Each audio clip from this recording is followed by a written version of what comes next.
trouvons maintenant dans la pépinière.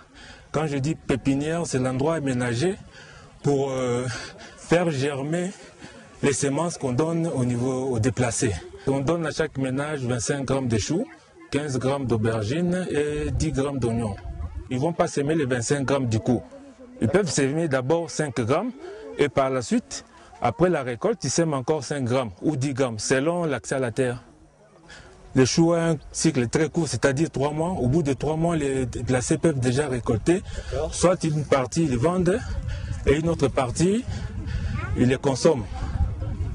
Ce sont des légumes qu'ils étaient habitués à consommer, depuis avant même qu'ils soient en déplacement. On a plusieurs pépinières.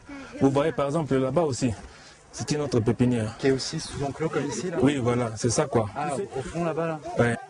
On a cherché les propriétaires de cette partie-ci et on l'a trouvé et il nous a accordé 4 hectares. Il a compris la situation et puis il cède 4 hectares de sa propriété pour les déplacer. Donc il n'exige rien en retour. Il y avait la situation sécuritaire que nous vivons actuellement, c'est-à-dire que les gens n'avaient plus accès aux champs. C'est ce qui a fait que les prix avaient augmenté carrément. Un chou coûtait 150 francs. ouais. Oui, avec la flux des déplacés, quand ils vendaient une partie de leur production, donc les choux, vraiment le prix du chou a baissé. Donc passer d'un chou à 150 francs à 2 choux à 50 francs.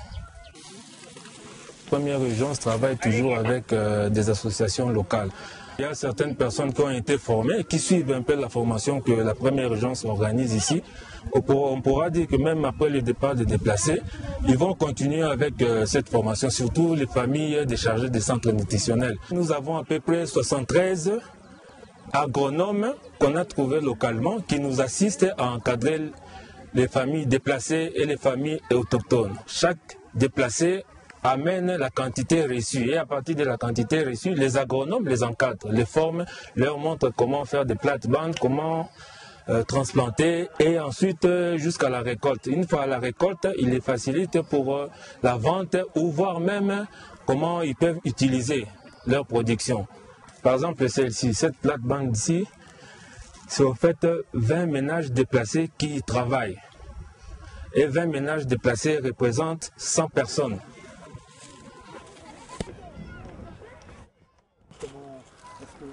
Pourquoi la récolte maintenant si c'est pas à maturité?